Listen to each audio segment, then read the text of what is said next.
Revolution in Every Country, Episode 1, Syria, Erasing an Inconvenient Revolution, drawn by Hisham Rifai, written and recorded by Ayman Makarem, originally published by Unicorn Riot. We are no less than the Paris Commune workers. They resisted for 70 days, and we are still going. Omar Aziz, 2012. Damascus. What does a map like this say about Syria? A country in conflict over territory and control. An incomprehensible geopolitical mess.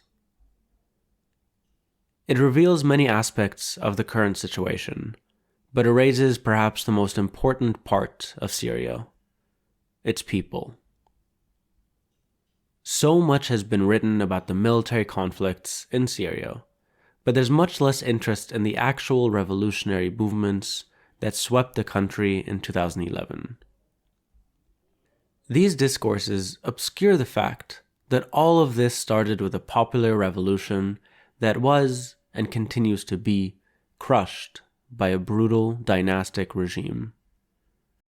The logic behind destroying this revolution, alongside half of the country, is summed up by one of the most terrifying slogans: Assad or we burn the country.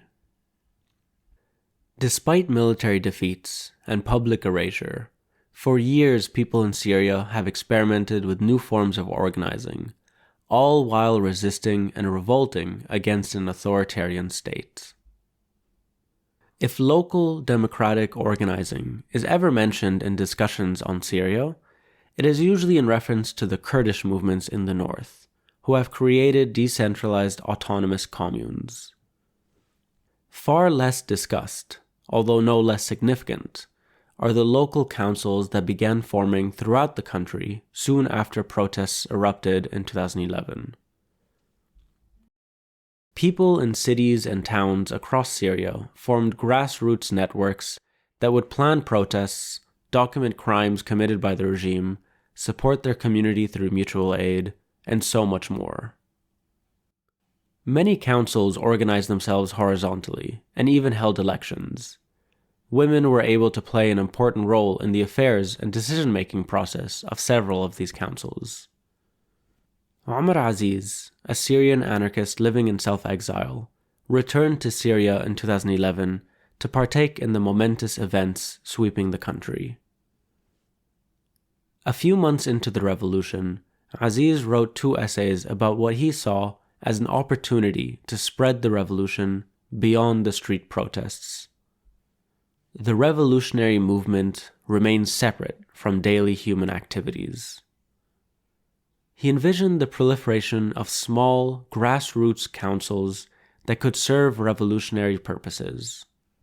People could manage their lives independently of the institutions and organs of the state, to provide the space to enable the collective collaboration of individuals and to activate the social revolution at the local, regional, and national level. Hundreds of local councils formed across the country in the following years, in Manbij, in Deir ez-Zor, in Aleppo, in Latakia. Most of their organizing was based on addressing their community's needs, keeping the water running, electricity on, and hospitals functioning. Each council also experimented with new forms of resistance and self-organizing.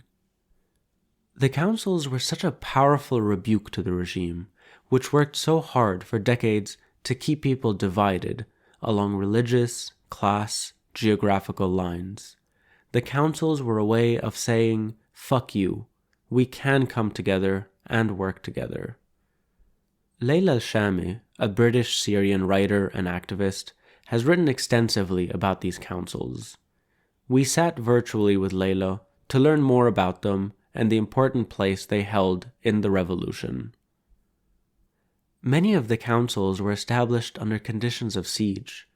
They were the only reason why communities managed to stay operating for so many years under siege and bombardment, and how people could continue resisting the regime.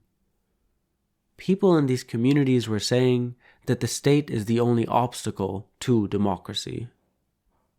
Indeed, these local councils were the first example of democracy that we've had in Syria for 4 decades. The councils also provided space for revolutionaries to think creatively about methods of resistance. New forms of protest and revolt were constantly being experimented with and discussed. These secretive types of protests protected the protesters' identity and allowed them to resist the regime even while living under its control. One revolutionary who strongly believed in the potentials of organizing locally was Razan Zaitouneh. A human rights lawyer by training, Zaitouneh had already been organizing with her local community even before protests broke out in 2011, such as by supporting the families of prisoners. We must keep a healthy balance between humanitarian aid and civil activities, because each level strengthens and supports the other. Zaitouneh founded 2 centers supporting and empowering women and activists in Duma through mutual aid and community support. Her center was part and parcel of a wider movement by women in many aspects of the revolution.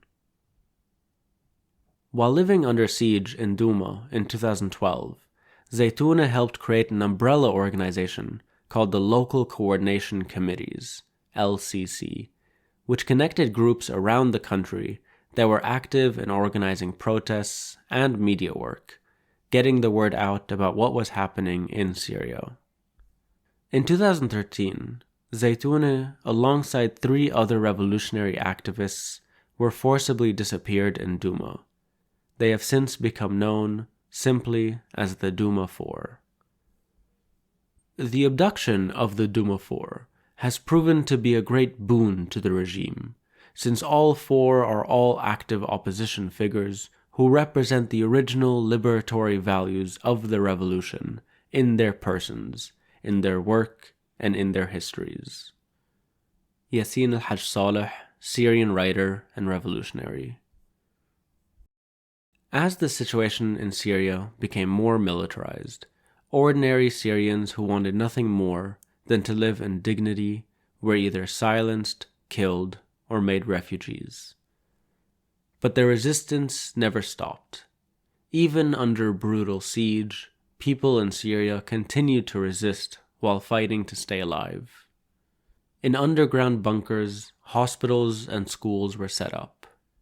In a few bunkers, women used bedsheets as costumes and put on plays to distract the children from the traumatizing sounds of bombardment and realities of war. Still to this day, those who resist are met with fierce violence. To foreign states and commentators, especially in the West, the demands of ordinary people in Syria are simply inconvenient. It's a shame people didn't pay more attention to these councils. We have so much practical experience, but we, Syrians, just aren't respected. For me, looking at Syria, what happened was one of the most inspirational examples of anarchist organizing that we've seen since the Spanish Civil War. There is indeed so much to learn from every revolution, not least of which the Syrian revolution. Regardless, erasure or not, the struggle continues. Nothing, not even 100,000 deaths, or harsh siege, or the vitriol of the international community can ever defeat the will of the people who have a dream and faith in the future. End of episode 1.